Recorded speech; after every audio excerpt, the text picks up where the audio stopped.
책 보면서 공부를 하고 있는데 블로그에 정리를 해보려고 합니다. 요약을 하고 있지만 뭔가 책에 있는 내용을 그냥 옮기는 듯한 느낌이에요. 조언을 부탁드립니다. 공부하면서 이제 블로그에다 뭘 쓸 때 어떠느냐. 달래님은 뭐 공부할 때 어떻게 하셨어요? 책 읽으면서 공부할 때 저도 요약하면서 했어요. 책에 있는 내용 그대로 옮기는 듯한 느낌을 받으신 적 있으세요? 네. 그럼 어떻게 하셨어요? 별다른 생각은 안 했던 것 같아요. 읽다가 모르면은 이제 물어볼 수 있는 사람에게 물어보거나. 뭐 그 책 내용을 거의 옮기는 것 같이 됐는데 요약이 아니라 왜 옮기는 것 같다라는 느낌을 받으셨어요? 요약이면 분명히 제 생각 다르잖아요. 없이 그냥 책에 있는 내용만 적어서 내 생각이 아니라서 그대로 옮기는 것 같다. 그냥 책에 있는 거 옮기는 느낌인데 그냥 그런 느낌? 책에 있는 거 옮기면서 요약이라는 걸 한 거잖아요. 어떤 걸 기대하신 거예요? 그 목적만 달성하면 상관없는 거잖아요. 내 생각이 아니어도. 정리를 했다는 건 그 부분이 내가 이제 중요하다고 느끼고 잊지 말아야겠다? 타이핑을 하거나 손으로 쓰면은 외워진다. 딱히 그런 것 같지는 않아요 사실. 아 그래요? 중요하다고 생각이 되면 거기 밑줄을 긋거나 아니면 사진을 찍거나 여러 가지들을 하거든요. 사람들이 아니면 귀를 접는다라고 하죠. 귀? 책 모서리 이렇게 접는 거예요? 예. 그게 도글스 이어였나? 뭐 그런 편 써요. 강아지 귀 접힌 것처럼? 예. 영어권에서 뭐 아, 그렇게 귀여워. 하더라고요. 근데 뭐 그런 표현들을 쓰는데 내가 뭘 기대하느냐가 제일 클 것 같아요. 저는 만약에 여거는 내가 요약본으로 나중에 다시 보고 싶다 그렇다면은 저는 뭐 하면 좋을 것 같거든요. 요약본이 아니라 그대로 옮기는 거라고 해도 나한테 중요한 거면 옮기는 거 좋아요. 많이 하는 게 인상적인 문구들 옮기는 거 있잖아요. 그런 것도 괜찮거든요. 다만 더 효과적인 거 있어요. 더 효과적인 게 예를 들어서 좋은 문구로 옮겨 적었어요. 그거보다 더 효과적인 거 하고 싶으시면 어떻게 하고 싶으세요? 더 효과적인 거. 아까 전에 말씀하신 거랑 비슷한데 내 생각이 아니라 남의 생각이라서 그렇다고 했잖아요. 근데 책을 읽는다는 게 남의 생각을 사실 배우려는 거거든요. 그쵸? 남의 생각을 옮기는 게 나쁜 건 아니죠. 다만 특정한 글귀나 어떤 거를 옮길 때 왜 내가 그렇게 느꼈는지를 같이 적어주면 돼요. 이 글귀가 좋아. 짱이야. 왜 짱인가?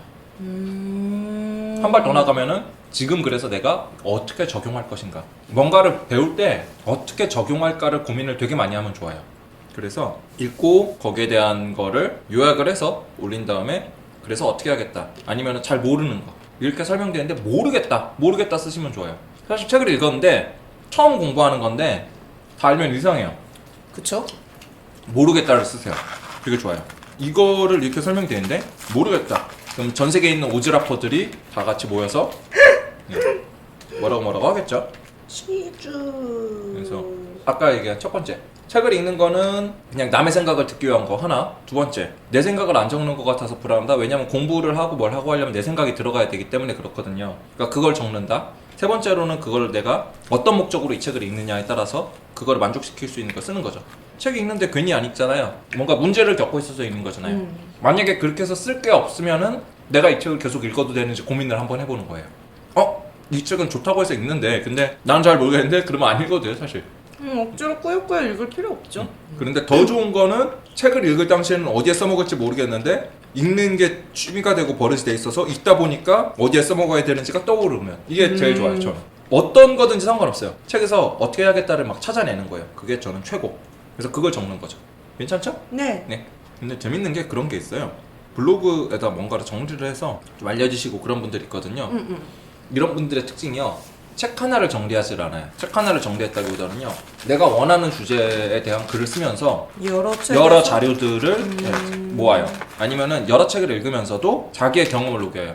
토비님이 예전에 쓴 게 있거든요. 스프링 만드신 분이 쓴 책 보면서 쓴 게 있어요. 그 글을. 근데 보면 되게 좋아요. 되게 좋은 게 자기 경험 같은 걸 되게 많이 녹여내셨거든요. 그게 되게 좋아요. 읽었을 때.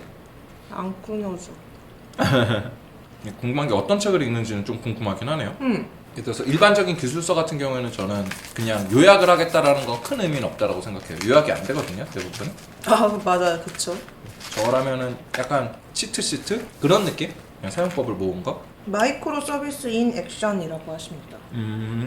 그거는 요약을 먼저 하지 마시고요. 그걸 먼저 하세요. 마인드맵이나 시각화할 수 있는 걸로 아니면 막 낙서에 가까운 거 있잖아요. 낙서를 먼저 한번 해보세요.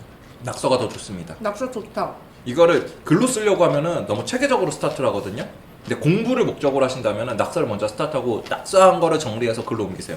전 처음부터 글을 쓰려고 하면은 글은 틀을 맨 처음에 잡잖아요. 그 틀이 이 책에서 내가 받아들이는 거랑 다를 가능성이 굉장히 크거든요. 일단은 마인드맵 같은 거 많이 그려보시고요. 꼭 마인드맵을 쓰라는 게 아니라 약간 비정형인 것 같은 거, 글은 훨씬 어렵습니다.